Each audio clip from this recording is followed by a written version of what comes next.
Mesdames, Mesdemoiselles, bonjour. Merci d'être des nôtres chez Pravda France à Moscou. Je suis dans les studios moscovites.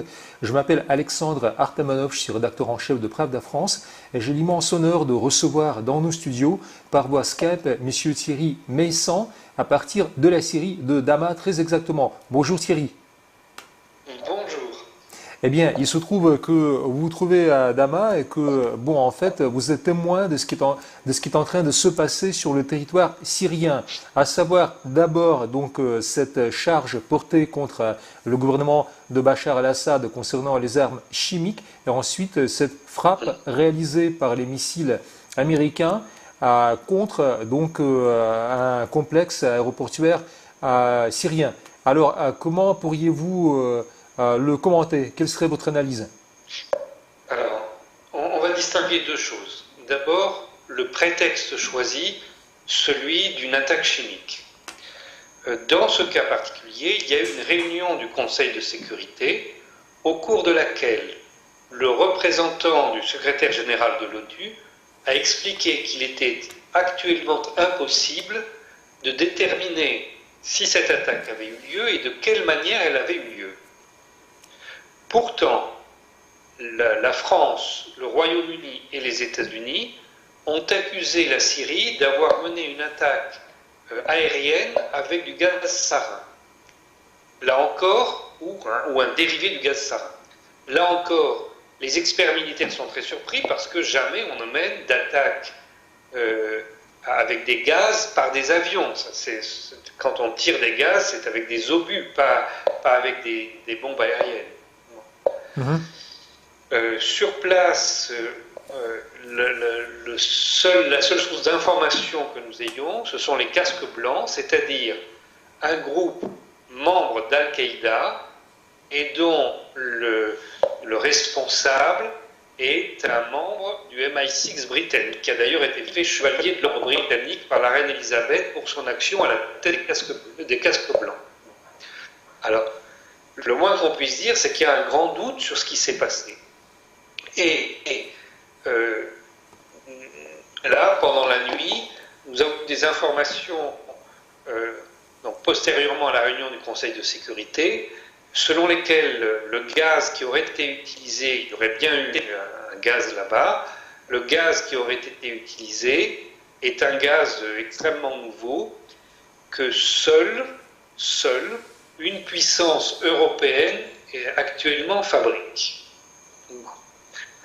La version qu'ont donnée la Syrie et la Russie, c'est qu'une attaque aérienne a bien été menée contre ce village au moment où on a signalé cette attaque chimique, mais elle était contre l'usine de fabrication d'armement des djihadistes, et il est possible qu'il y ait eu à l'intérieur de cette usine des gaz qui auraient été dégagés par cette attaque. Toujours est-il que le moins qu'on puisse dire, c'est que ce prétexte ne permet pas de justifier une attaque avec des missiles de croisière contre la Syrie. Alors maintenant, venons-en à cette attaque. Donc tout le monde nous dit que c'est extrêmement grave. 59 missiles ont été tirés depuis la Méditerranée sur cette base aérienne militaire syrienne. Mais là, je suis désolé, ce qu'on raconte ne correspond à la version qu'on entend. Parce qu'on nous explique en même temps que Washington souhaitait sanctionner Damas pour l'usage supposé des armes chimiques. Mais ces missiles étaient tirés dans une zone qui, d'abord, est couverte par la nouvelle arme russe qui permet de désactiver le système de commande de contrôle de l'OTAN. Normalement, si ces missiles avaient été tirés et que l'arme russe était en fonctionnement, comme elle est en fonctionnement depuis maintenant plus de 2 ans et demi, normalement, ces missiles de croisière n'auraient pu circuler. Il y aurait eu des pertes, les missiles seraient tombés en cours de route, ils n'auraient pas tous pu atteindre leur cible. Et cette arme a été désactivée par la Russie. Pourquoi? Deuxièmement, la Russie a fait un système de défense anti-aérien, des S-300 et des S-400. Mhm. Ces armes sont réputées pratiquement invincibles. Alors, bien sûr, ont eu lieu de manière assez proche dans la Méditerranée, mais ce sont des armes automatiques. Pourtant, elles n'ont pas été tirées. Donc, à la fois la Russie et la Syrie les ont activées. Mhm. Et donc, Et lorsque ces missiles ont atteint la base cible, toute la base avait été évacuée de tous les soldats qui s'y trouvaient et les avions qui la commande n'a rien à voir avec ce qu'on décrit dans les médias occidentaux. Alors, donc maintenant, qu'est-ce qui se passe pour de vrai? Donc, au cours des dernières semaines, Washington a ouvert un canal de discussion direct avec Damas. Ceci a été révélé il y a une semaine par la presse, par Al-Diaf, un journal, et a été repris depuis par plusieurs sources aux États-Unis. Le président Donald Trump, il y a 4 jours, a fait reconnaître par son ambassadrice à l'ONU et par son secrétaire d'État que il reconnaissait la démocratie syrienne et que les Syriens avaient le droit de choisir leur président, même si c'était le président Assad. Et c'est à ce moment-là qu'est intervenue cette affaire d'attaque chimique.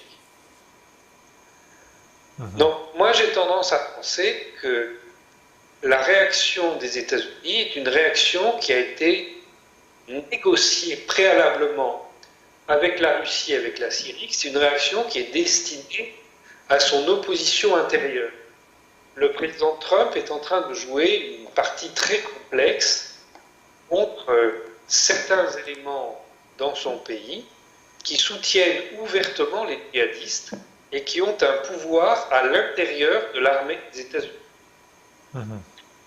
Alors, je pense que pour le moment, il est beaucoup trop tôt pour savoir dans le détail ce qui s'est passé, mais je ne crois pas qu'il s'agisse d'un renversement complet de la politique des États-Unis, tel que depuis 3 mois, M. Trump l'amène. Je ne crois pas que M. Trump ait bombardé cette nuit ses propres efforts de paix. d'accord. Et donc, vous voulez dire, en fait, que Monsieur Trump a donné l'ordre de tirer ces missiles, d'ailleurs, sans s'être concerté avec le Congrès, parce qu'on sait très bien que le Oui. Congrès s'en est indigné, mais que, en fait, les missiles ont frappé donc une base qui était vide, enfin, où il n'y avait pas d'avion, il n'y avait pas d'équipement. On vous écoute, Thierry Messon. Oui, alors sur la question de l'illégalité de cette opération, c'est évidemment une illégalité par rapport à la Charte des Nations Unies, mais c'en est également une par rapport aux droits des États-Unis. Donc il y avait un doute, enfin plusieurs interprétations possibles sur la capacité du président des États-Unis à attaquer la Syrie sans l'aval du Congrès. Normalement, le président peut s'appuyer sur le Syrian Accountability Act de 2003, je répète, de 2003, qui est une déclaration bonne et due forme de guerre contre la Syrie. Mais depuis, il y a eu divers événements qui font penser que cette autorisation de 2003 n'est pas suffisante. Et le président Trump lui-même, lorsqu'il était encore dans l'opposition, a 13 fois tweeté que l'administration Obama n'avait pas le droit d'engager d'actions militaires contre la Syrie sans passer devant le Congrès. Donc d'après l'interprétation même du président Trump, cette action est illégale aux yeux du droit des États-Unis. Et finalement, puisqu'il y a eu un accord entre Damas, Washington et Moscou, il se doit, enfin, de toute façon, on suppose que M. Bachar el-Assad en ait tiré quelque chose. Enfin, je veux dire que s'il avait passé... Bien sûr. Oui, et Alors, quel aurait ni été le son intérêt? gouvernement russe, Mhm. ni le gouvernement syrien ne vont publiquement dire qu'ils ont conclu un accord préalable avec le gouvernement des États-Unis. Et Absolument. ça ne doit surtout pas être dit de manière officielle par chacun de ces gouvernements. Mais toute personne qui réfléchit peut constater que ça a existé avant cette opération, que sans cela, cette opération n'aurait pas pu être menée de cette manière. Mhm. Et oui, vous avez raison, d'autant plus qu'il y a aussi un rapprochement qui est fait avec les avions israéliens qui ont violé régulièrement l'espace aérien syrien avant. Enfin, quelques têtes brûlées disaient qu'il s'agit d'une escalade et qu'en fait les Israéliens avaient commencé donc la ronde et que maintenant ça continuait de plus belle avec les Américains qui finalement se sont décidés à frapper. Or, vous avancez que tout ça est une logique montée de toutes pièces et que en fait, les Russes auraient très bien pu donc bloquer ces missiles-là en plein vol avant Oui. qu'ils n'aient atteint leur cible. Ça aussi, je préfère le répéter une fois de plus parce que tout de même, c'est assez, comment puis-je dire, paradoxal. Est-ce que j'ai bien saisi le fond de votre pensée, Thierry? Est-ce bien cela? Oui, et la Russie a donné le contrôle de certains de ces systèmes antimissiles à la Syrie. Donc la Syrie était d'accord également, même si Mhm. elle dit le contraire. D'accord. Et dans ce cas-là, peut-on s'attendre à ce que les Américains, maintenant que Mossoul soit presque prise sur le territoire irakien, eh bien, les Américains aident les Syriens, ensemble avec les Russes, à en finir, à en découdre avec donc cette armée du soi-disant EI, État islamique. Qu'en dites-vous comme perspective? Écoutez, c'est trop tôt pour le dire, mais ce que nous voyons, ce que nous constatons ne correspond pas du tout à ce que nous entendons. Absolument. Donc, nous réagissons toujours en fonction des communiqués des uns et des autres, et c'est très important de lire ces communiqués, bien sûr, mais il y a des réalités matérielles. Et il est matériellement pas possible, je le répète, que ces missiles de croisière soient rentrés sur le territoire syrien, qu'ils aient détruit le tarmac et les bâtiments vides de cette base militaire euh, sans l'accord préalable de la Russie et de la Syrie. Mhm. Donc il y a maintenant quelque chose qui se joue à Washington que nous ignorons. Mais euh, écoutez, ça fait 3 mois, et même plus en fait depuis son élection en septembre, que le président Trump est en train d'organiser à l'échelle internationale une action contre les djihadistes. Pas seulement contre Daesh, contre l'ensemble des djihadistes. Au cours des derniers mois, on a vu que le président Trump avait lancé, sans faire beaucoup de tapage, mais des opérations efficaces, aussi bien au Yémen qu'en Libye, qu'en Irak, qu'en Syrie et qu'en Somalie même. Voilà. Donc il a mené une guerre tous azimuts contre l'ensemble des djihadistes. Et à la différence de ce que faisait l'administration Obama, qui disait oui, on veut réduire, on ne veut pas détruire, on veut réduire le nombre des djihadistes, et l'administration Obama envoyait quelques bombes ici et là qui tombaient toujours à côté de leur cible, et par contre au même moment, les avions de la coalition internationale envoyaient des armes par parachute, parachutaient des armes sur les territoires tenus par les djihadistes. Il y a au moins une quarantaine d'exemples comme cela. Bon. Donc, la politique d'Obama a été abandonnée. Maintenant, il y a une autre politique. Il est possible qu'au cours des 3 derniers jours, quelque chose de fondamental ait changé, mais ça n'est certainement pas ce qu'on dit. Nous avons effectivement des informations selon lesquelles, au cours des 3 derniers jours, il s'est passé quelque chose au Conseil de sécurité nationale aux États-Unis. Plusieurs personnes qui n'étaient pas là actuellement s'y sont trouvées, et un des conseillers de Donald Trump, qui avait désormais le droit de s'y trouver en permanence, en était absent. Donc il s'est bien passé quelque chose. Eh Mais oui. vraiment, il est trop tôt pour conclure.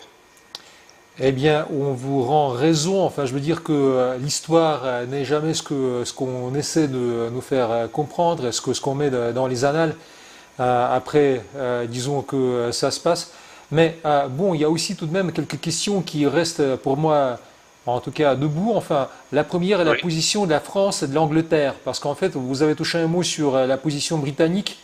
Eh bien, on se demande, enfin, je ne sais pas si vous faites la différence entre les idées de Washington et celles de Londres, en l'occurrence, mais est-ce que d'après vous, il y a bien une position britannique distincte de la position de l'administration actuelle de Donald Trump? Qu'en dites-vous, Thierry Messant? Alors, les Britanniques sont sur une ligne totalement opposée à celle de Donald Trump. Mhm. Les Britanniques sont les gens qui ont conçu, pour le compte des États-Unis, le principe de ce qu'on appelle le printemps arabe.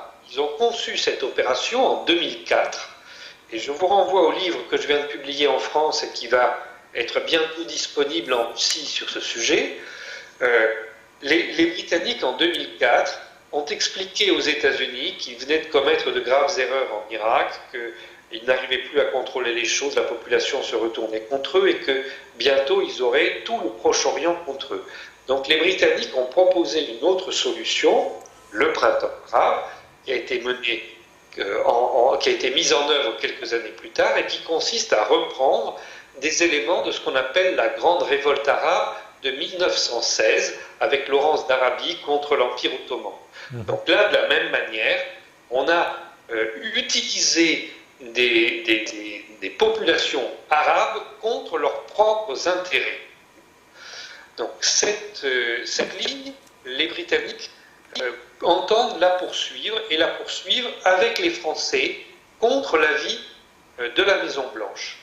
Donc ça s'est vérifié dans les dernières semaines, et je vous rappelle que Mme Theresa May s'est rendue en Jordanie la semaine dernière, de manière à soutenir les troupes qu'elle a là-bas. La mission de ces troupes, c'est officiellement de s'occuper des réfugiés, etc. Mais en réalité, la mission de ces troupes, c'est de soutenir les djihadistes qui se trouvent à la frontière, disons dans la zone de démarcation entre le Golan occupé par Israël et la Syrie, et de créer avec ces djihadistes, de créer une zone tampon en territoire syrien, de manière à favoriser l'annexion totale et définitive du Golan par les Israéliens. Donc, pendant que les Britanniques sont au sud du pays, les Français, eux, sont au nord du pays, où ils travaillent. En tout cas, ils essayent de travailler avec les Turcs, mais souvent, il y a des conflits entre eux. Au nord, les Français soutiennent les djihadistes qui veulent créer un État indépendant dans le nord du pays, État indépendant que l'on présentera au reste du monde comme étant un Kurdistan, mais ça n'en sera pas un, puisque ça n'est pas une zone kurde. Les Kurdes, historiquement, habitent en Turquie et uniquement en Turquie.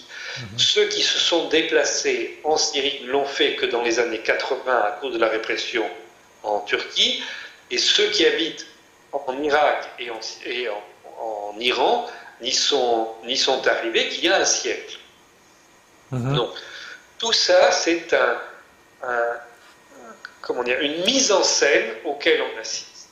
Et le rôle du président Trump, c'est d'arriver à contrôler aujourd'hui ses alliés, les Britanniques et les Français, mais aussi les Allemands, les Turcs, les Qataris et les Saoudiens, qui tous ont intérêt à la poursuite de cette guerre ici.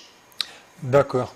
Merci beaucoup de cette réponse, Thierry Messant. J'avais encore si vous voulez, une question, enfin un point à lucider, qui me paraît être vraiment important. Enfin, vous, en tant qu'ancien membre du gouvernement libyen, juste avant la chute de Muammar Kadhafi, avec tout ce qui s'en est suivi, eh bien, vous seriez peut-être intéressé par la réaction que l'on vient de recueillir de la part de Franck Pucciarelli. Franck Pucciarelli se trouvant à la tête du CRI, Comité révolutionnaire international, qui est en Tunisie actuellement, et qui réunit à la fois les efforts des Donbassiens, des Corses et des Libyens, luttant pour leur indépendance, enfin, ce qu'ils appellent l'union des peuples opprimés.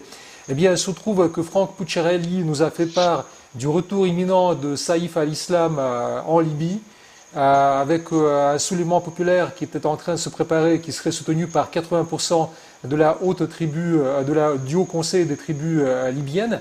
Et en même temps, il nous a parlé donc des avions qui ont été affrétés par les Qataris pour faire venir en Libye donc les islamistes échappant de la Syrie et arrivant donc sur le tarmac des aéroports de Tripoli et de Misrata. Qu'en dites-vous? Est-ce que c'est fantaisiste? Est-ce que vous confirmez? Quelles sont vos informations là-dessus? Non, alors, il y a plusieurs choses à confirmer. D'abord, oui, actuellement, il y a une opération de déplacement des djihadistes, certains qui partent avec l'aide du Qatar vers la Libye, et d'autres qui partent vers le Cachemire en Inde. Vers le Cachemire en Inde. Donc ça, c'est la première chose. La deuxième chose, oui, nous étions représentés à cette réunion en Libye. Il semble effectivement que Saïf el-Islam Kadhafi soit libre, mais je dis il semble seulement parce que moi je n'ai pas de confirmation absolue de ça. Si c'est le cas, c'est évidemment la seule solution qui existe en Libye pour rétablir le calme. Parce que la Libye, c'est pas du tout comme la Syrie, c'est pas du tout comme la Russie, c'est pas du tout comme la France. La Libye, c'est un État tribal. C'est pourquoi il est simplement stupide de dire qu'on veut y imposer la démocratie. Il faut d'abord changer la société pour que, après, si on vient sur un système d'organisation où chacun est responsable de lui-même, alors on pourra faire une démocratie. Mais il est inconcevable d'instaurer une démocratie en Libye tant que c'est une organisation tribale de la société. Comme c'est une organisation tribale, il est très difficile de dégager un leader. Muammar Kadhafi y était arrivé. Et il y est arrivé pour moderniser son pays, dont il a fait le meilleur pays en Afrique. On vivait mieux en Libye qu'on ne vivait en Afrique du Sud. Donc, quand on a tué Muammar el-Kadhafi, le but, et je peux attester de ça parce que j'ai assisté aux discussions entre les États-Unis et la Libye sur ce sujet précis. Les Libyens disaient, si vous tuez Kadhafi, il y aura une destruction de ce pays pendant au moins une génération parce qu'on ne pourra pas trouver de leader quel qu'il soit.